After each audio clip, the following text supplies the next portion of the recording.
Hello. Hello. Did you watch the Legal Eagles thing about Wizards of the Coast? No, I didn't. Not Okay. yet. Oh, no, no, wait. I did. I watched it with Anita. Uh, and he does have a point that, in a way, it's not as bad as it seems, but it's also, kind of a dick move. Yeah, because it's in Yeah, that. yeah. I just kind of blanked for a moment there. Yeah, but I hadn't thought about it this way, and I'm sure a lot of people hadn't. It's like, well, as long as you just say D&D compatible content, Yeah, then you can't copyright a rule system. You can't trademark a rule system. or like you can't copyright a recipe. Yeah, You could trademark it, but then you start getting into a gray area for like restaurants. yeah. But I had not thought of that. Granted, I didn't know. I genuinely didn't know that you couldn't copyright or trademark a rule system. I didn't know about the rule system. Yeah.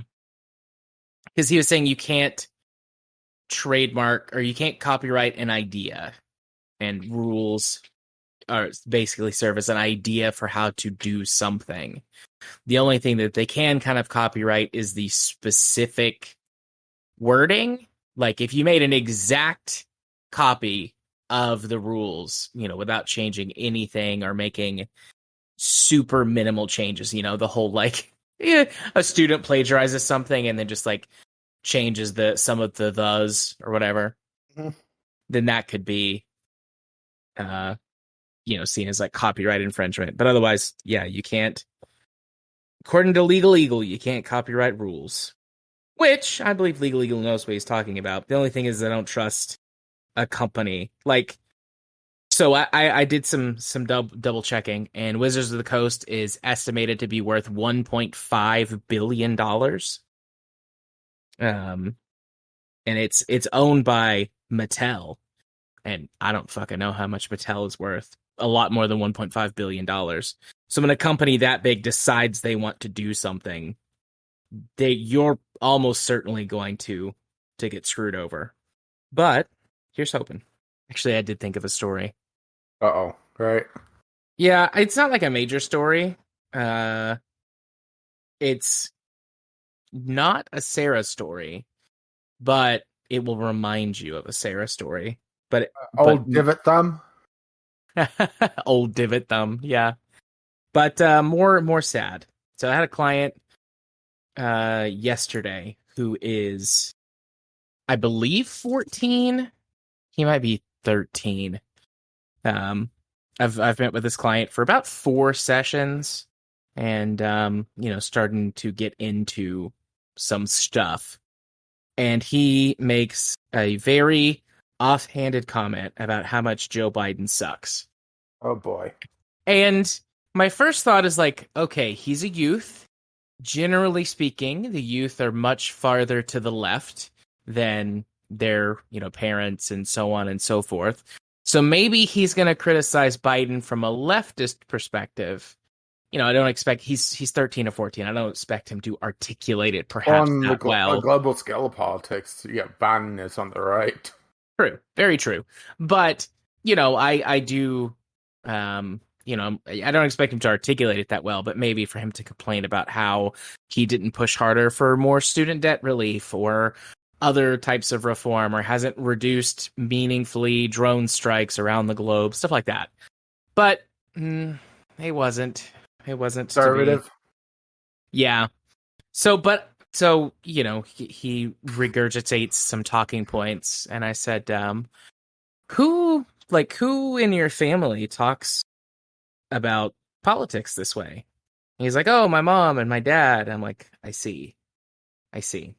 We did have a good conversation where I was very, very careful with the words that I used, so as to not totally insinuate that his parents were full of shit, but to be like, listen, we've been having conversations these last few sessions about your parents and what they've done that's not good and why you're here. Maybe it's not the best thing to listen to their political beliefs and instead engage with politics on your own terms. Watch some other sources of news, read some articles, follow some journalists, listen to a few Look podcasts. into some news that's actually grounded in, some basis of reality. Yeah, I didn't say it like that. I'm pretty sure he's not ready for that conversation yet. Yeah, But Fox News is legally claimed in court that they're entertainment, and no reasonable person would believe Tucker Carlson. that is true. I honestly almost forgot about that. You're But, welcome. but yeah, that is true. They did do that. So yeah, that's the only real story. Wait, shit. How can I forget about? Yeah, that's this client's last name is which might be a bit too Ooh, much ooh. identifying information. I'll have to bleep that out. No, their name is Jimmy. Jimmy. Oh, he goes by uh James, which is interesting because that is not his first name. Like it genuinely is not his first name. Um and I don't know why he goes by James. And that's not I mean he's very delusional, but that's not his delusion. He's like, "No, that's just my preferred name." It's like, "You know what? Okay. Fair enough, I guess."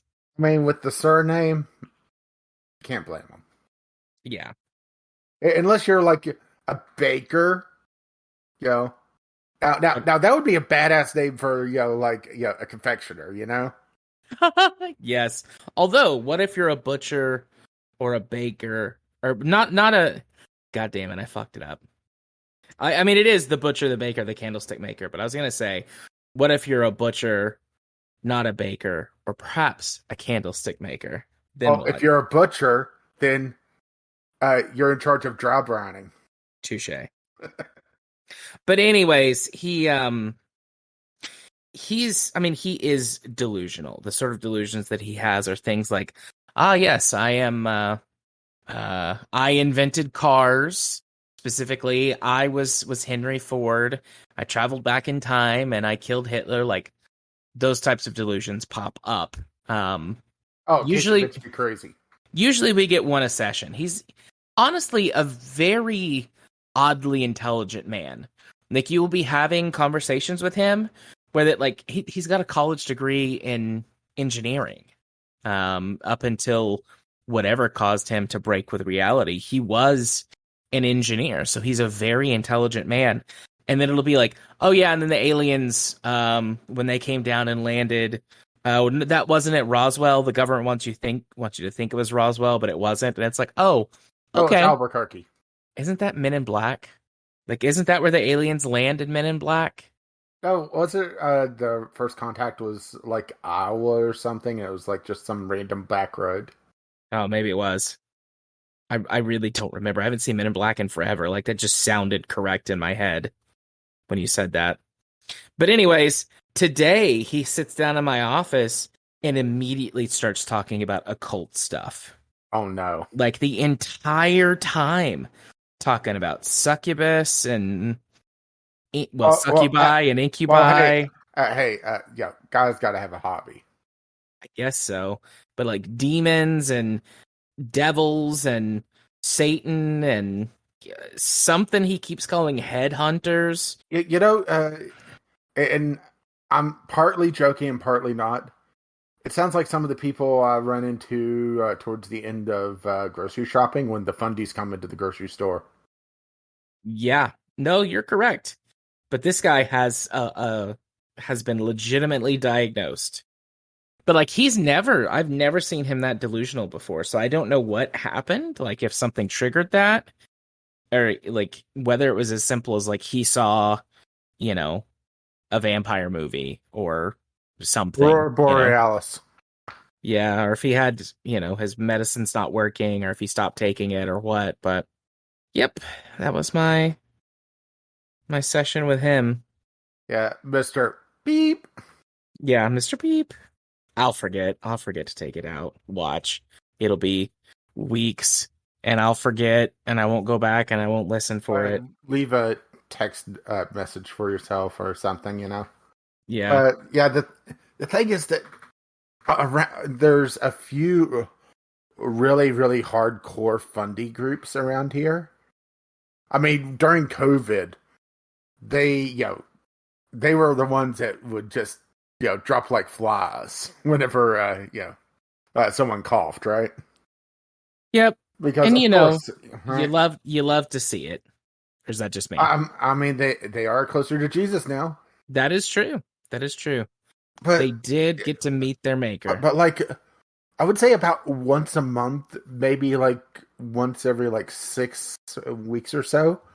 It's like they pepper the grocery store and a few local places with just pamphlets, and it's just and it's like you pull a pound of ground beef out of the refrigerated section, and under it is a have you talked to Jesus lately?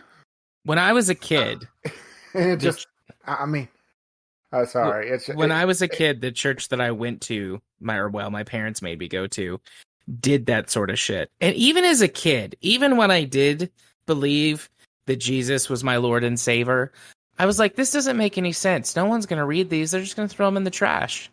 really think that a large portion of the extremely far fundies is tied to the absolute lack of mental health care in this country. The people that talk in tongues and dance around with snakes. I'm talking about the loonies.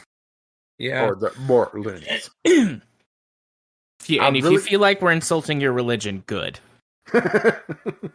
Fuck you. I mean, if you actually uphold Christian values and live by them, fine, good for you. I'm talking about the ones that will leave the fake like folded $20 bill as a tip at a restaurant and think that they're doing the Lord's work. Yeah. Assholes. Those people can go fuck themselves. I have never worked in food service, but I did for a while work at a at a job where I got tipped somewhat frequently, and that would happen every once in a while, and I would get really pissed off at those people. Mm-hmm. My sister-in-law, when she worked at the local restaurant, according to Anita, she got them like once a month, and it was always like would have been the biggest tip that she got of the day or one of the biggest ones, because it's always like a 20 or sometimes they have them printed out where it looks like a couple 20s and a 10 clumped together. Yeah. And you unfold it. Disappointed? Well, Jesus won't disappoint you. Yeah. It's so mean-spirited. Yeah, I don't see how that's supposed to win anybody to Jesus either. It's like your first, let's just assume that's someone's first interaction with Christianity. Like your if that's your first interaction with Christianity, how the fuck have you lived in America? I know. Like it's probably not, but let's just say for the sake of argument that it is. That's the first time you've ever heard anything about Jesus. That's going to make you think he's an asshole. It's like, oh, Jesus stiffed me on my tip. Never mind the fact that tipped workers are essentially at a slave wage. Yeah, lots of states still allow workers who receive tips as a significant part of their income to not be paid minimum wage, to be paid less than minimum wage. In Tennessee, I think it's $4 an hour wait staff get paid, and then tips. And what's supposed to happen, and I don't believe that this happens in many, maybe even most cases, what's supposed to happen is that the establishment is supposed to make up the rest of any pay, if you don't meet minimum wage, that the establishment is supposed to make up the difference, but I guarantee they don't. Yeah, I mean, according to this, West Virginia, I just wanted to make sure Google grabbed the right thing on here because, right? Yeah. West Virginia, it's $2.62 an hour. Damn. With tips, let me go back up to the top. With if the tips do not cover, the employer is supposed to pay up to $6.13 an hour. But yeah, right.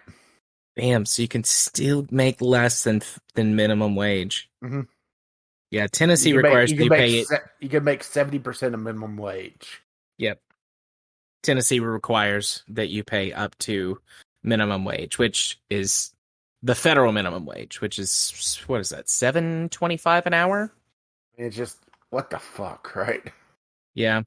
Minimum wage needs to be at least. Honestly, I think tipping should be for extraordinary service only. Yeah. Will it make the hamburgers more expensive? Most Not likely. really. Oh, Honestly, not really. I would say marginally. Yeah, oh yeah, a smidgen. You're looking at probably a quarter or 50 cents. But you're going to get better service. I mean, hell, there was a comparison of let's pick a shitty restaurant almost at random, McDonald's. Which, hey, the local McDonald's had a robbing slash stabbing today, so yay. Yay. Yeah, but they're not loving it. Ba-da-ba-ba-ba. So, McDonald's, I think it was, I remember it was a Scandinavian country. I'm wanting to say Norway. They compared the price of a Big Mac with the wage of the workers and their benefits, and convert it all to USD to make it somewhat fair, right? Yeah. And the workers in Norway got like $3 more an hour plus full healthcare through their government, and the price of the Big Mac was like 25 cents more expensive. Yep, I've seen that. I have seen that. I've seen several of those comparisons from other places around the world too. I mean, shit. The price based off of inflation alone, with how eggs have gone lately, and well, not just eggs, but certain other things, uh, it has less of an impact on food prices than, or sorry, more of an impact on food prices than treating your goddamn workers with some basic respect. Respect and dignity and human decency. But what do I know, right? I read an article today talking about how in some places in around the world, the focus was on America, but it listed some other places too, that it's cheaper now, at least for the time being, to eat out at, not even just like fast food, like lots of local restaurants or not local, sorry, lots of chain restaurants, because of their bulk food pricing discounts and their sort of inability to raise prices as rapidly because customers would revolt. That in certain places in the world, it's cheaper right now to eat out than it is to grocery shop, which feels wild to me. That's never been true. I mean, in my shit. entire life. To make a frittata right now is just feels like, okay, do I need both kidneys? Yeah, my mom has chickens, and she brought us a dozen eggs today. And I was like, wow, it's gold. This is like liquid, yolky gold. I mean, egg prices are probably going to go back down come spring, but I don't expect them to go back down to what they were before. No, I mean, everything will rebound a little bit. Inflation has slowed down, and some markets are stabilizing. But I mean, that's prices are up. They won't come back down again meaningfully for a while because that's how. I mean, shit. The last time that my local grocery store had eggs on sale, they were with digital coupon and everything. They were still more expensive than what I had paid for them the previous year before the whole bird flu outbreak. Yeah. I mean, okay. Here's something that I saw last night, and I went to go double check to get the numbers. Okay, so a 6 count of eggs, all right, which is always the worst way to buy eggs anyway, right? Yeah. Is $2.99. Okay, Which is the price of what 18 eggs was, at least in my area. about the same here. Yeah. With digital coupon and sales, usually would put it down to 170, 160 area. Pre-cooked, pre-boiled, shelled eggs the same amount of eggs, 6 count, is $2.69. It's cheaper to buy them pre-boiled if you're going to boil them than it is to buy a 6 count of eggs. Mind you, yeah, getting the 18 count is still a better deal, somewhat. But it's just absurd Yeah. how the plant-based egg replacements are now about on par with the price of eggs. Which those have always been far more expensive. Yeah. I read again, this was like an editorial think piece last week that talked about how that this economic downturn, which is borderline another recession. So far, it hasn't dipped into recession territory, technically speaking, but it's close. Mm-hmm. Could actually prove to be a really big boon for the growing market of plant-based, alternative foodstuffs, because of how resistant they are to those price changes. Because you can just, in the short term, it might be more difficult, but it's much easier to grow new crops and do that process than it is to raise new livestock in order to get the same products. I mean, I actually saw today, like I went to the store after work because we needed some dairy-free cream cheese for some people that live here that are extremely, extremely lactose intolerant, like make my gassiness look like, nothing, so they genuinely have to be careful. Whereas I'm just like, I can't have that whole pint of ice cream, I guess. And it was Meanwhile, everybody around you is just, slowly choking to death. and 8 ounces of cream cheese was, this wasn't the store brand. This was Bluebell cream cheese. Was I believe it was $2.29, and 8 ounces of plant-based dairy-free cream cheese was, which I bought, was $3.24. So it was a little more expensive, but not as expensive as I expected it to be. Just the price of everything has raised alongside inflation and supply chain issues. Being an adult in the world is hard. And I'm just looking to see.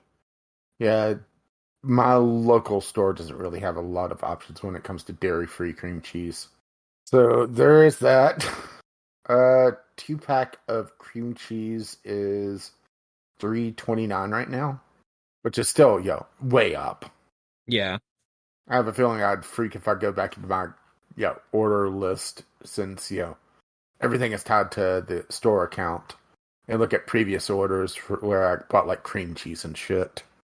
Yeah. Like, Oh, how naive we were. like this year for Anita's birthday, instead of baking a cake, which I've had issues decorating before because it seems like every year on her birthday or around her birthday when I'm decorating the cake, it gets fucking cold, almost like it's wintertime or something. Yeah. And it makes it very difficult to actually ice the damn thing because,